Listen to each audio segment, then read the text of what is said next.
नमस्कार दोस्तों, यस आयुर्वेदा से मैं डॉक्टर आर.एस. यादव। दोस्तों, आज मैं ऐसे टॉपिक पर बात करने जा रहा हूं कि प्रकृति और मानव में क्या संबंध है और उनकी आयुर्वेद के अनुसार संरचना में क्या संबंध है, इसके बारे में मैं बात करने जा रहा हूं और वह एक दूसरे को कैसे प्रभावित करते हैं और एक दूसरे से कैसे संबंधित हैं।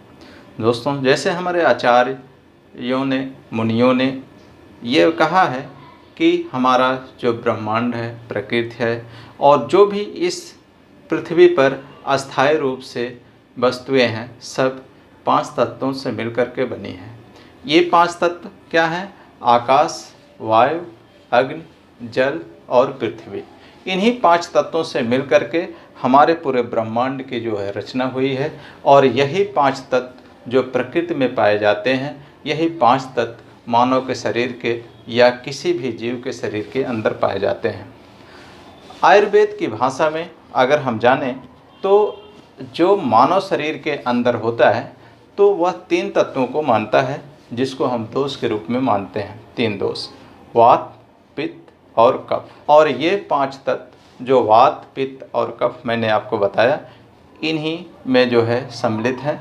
जैसे वात में क्या होता है, इसके संगठन में अगर हम देखें इन 5 तत्वों की दृष्टि से तो आकाश और वायु की अधिकता होती है, पित्त में अग्नि की अधिकता होती है और कफ में जो होती है वह जल की अधिकता होती है और कफ में जल के साथ पृथ्वी जो होती है जुड़ी हुई होती है।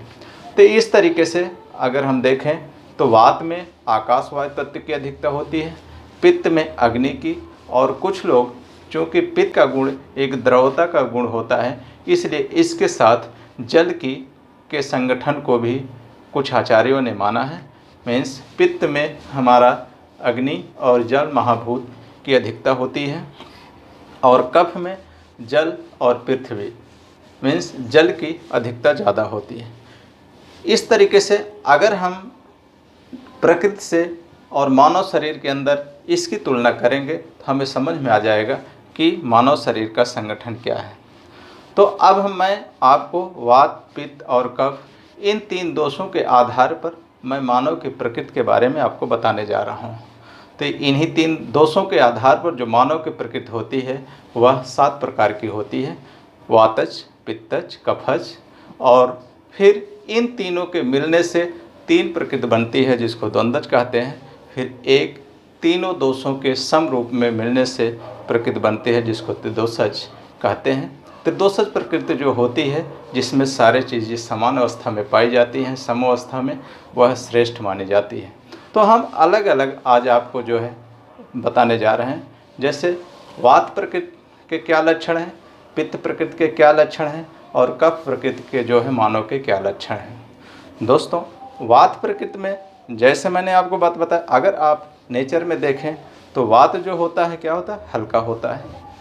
पित्त जो होता है ज्वलनशील, अग्नि क्या होती है, फायर, वह ज्वलनशील होती है। कफ जल और पृथ्वी क्या होता है, वह स्थिर होता है, उसमें द्रवता की मात्रा ज़्यादा होती है। और रूप के धारण करने के लिए ये जल और पृथ्वी हमारे ज़रूरी हैं। सबसे पहले हम उसके फिजिकल प्रोफाइल के बारे में बताते हैं, जो कि हम बाहर से देख करके बता सकें कि वह वात प्रकृति का है, पित्त प्रकृति का है या कफ प्रकृति का है। अब मैं बताता हूँ आपको इनका कंपैरिजन करके। जैसे वात प्रकृति का जो व्यक्ति है उसके अगर हम शरीर की संरचना को देखते हैं तो वात प्रकृति का आदमी दुबला पतला होता है और पित्त प्रकृति का आदमी उससे जो है मोटा होता है, मीडियम साइज का होता है उसकी बॉडी। और कफ प्रकृति का आदमी जो होता है वह मोटा होता है। और अगर हम त्वचा को देखें, उसकी स्किन कलर को देखें तो वात प्रकृति का आदमी सांवला होता है, पित्त प्रकृति का आदमी लाल गुलाबी रंग का उसका जो होता है स्किन का कलर होता है और कफ प्रकृति का आदमी जो होता है वह पीताभ श्वेत होता है। तो अगर हम इस तरीके से देख रहे हैं और बाल के बारे में अगर हम बताएं आपको, बाल को देखते हैं, हेयर को, जो वात प्रकृति का व्यक्ति होता है उसके कम बाल होते हैं, रूखे हुए होते हैं। और पित्त प्रकृति में उससे घने बाल होते हैं, इसमें भी रूखे होते हैं लेकिन वात प्रकृति से थोड़ा सा मुलायम होते हैं। और अगर कफ प्रकृति के व्यक्ति में हम देखें बाल को, तो उनके बाल चमकीले, घुघराले, मुलायम होते हैं। और हाँ, पित्त प्रकृति के व्यक्ति में जो बाल होता है वह ग्रे कलर का होता है, वात प्रकृति का काला होता है, और कफ प्रकृति के व्यक्ति का भी जो है बाल का रंग काला होता है।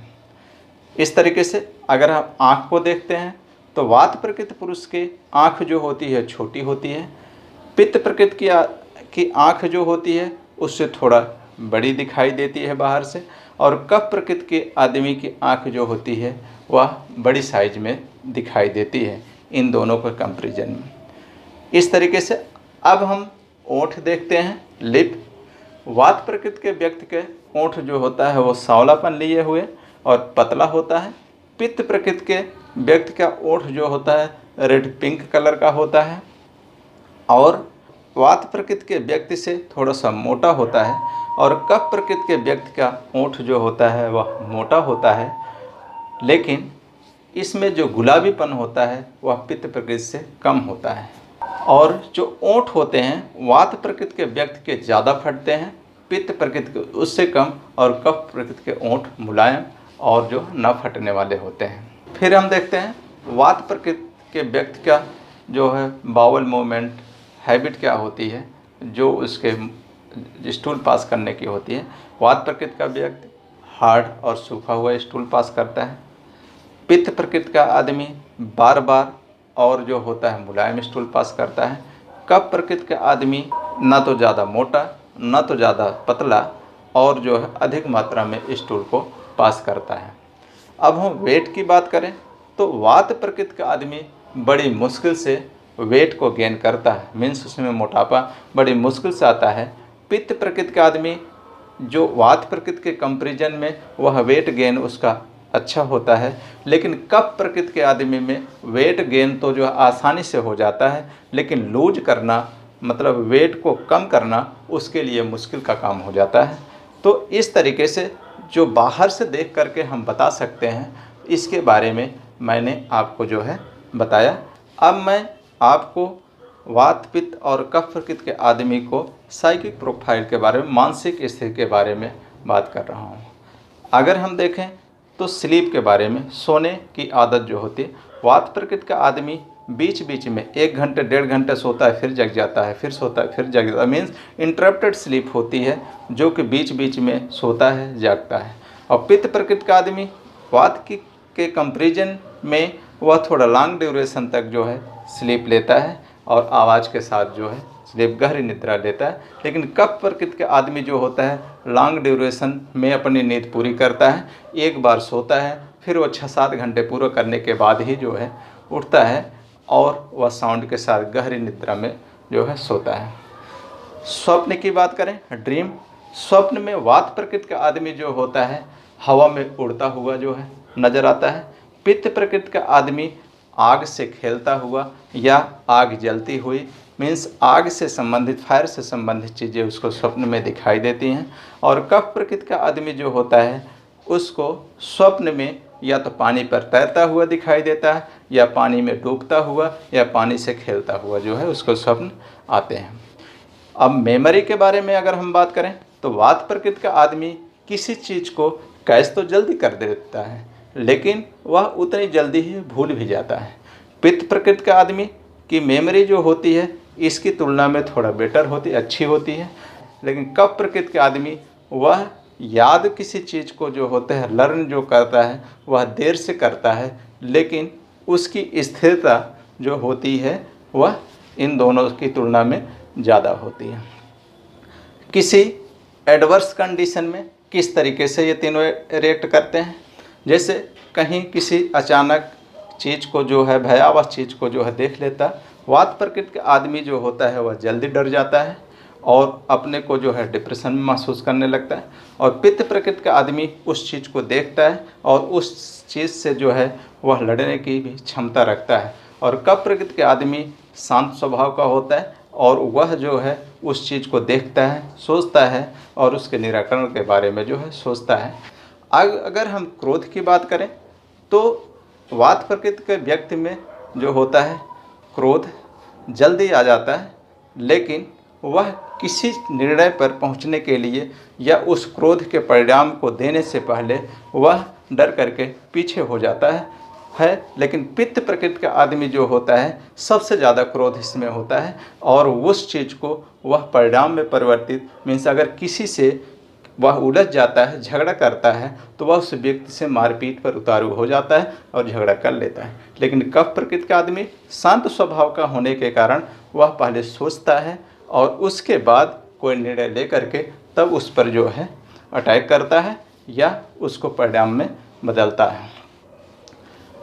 इस तरीके से मैंने आपको वात पित्त और कफ प्रकृति के पुरुष के मानसिक स्थिति के बारे में मैंने आपको बात बताया।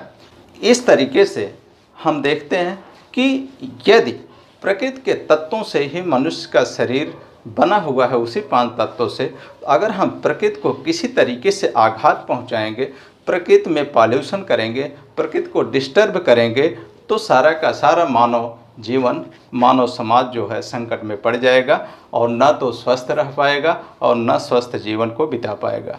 इस तरीके से दोस्तों, आप कभी भी कोई ऐसा काम न करें कि जिससे प्रकृति को नुकसान हो, वायु प्रदूषित हो और हम उस जो है बिगड़ी हुई प्रकृति में जो है रहने के लिए विवश हों।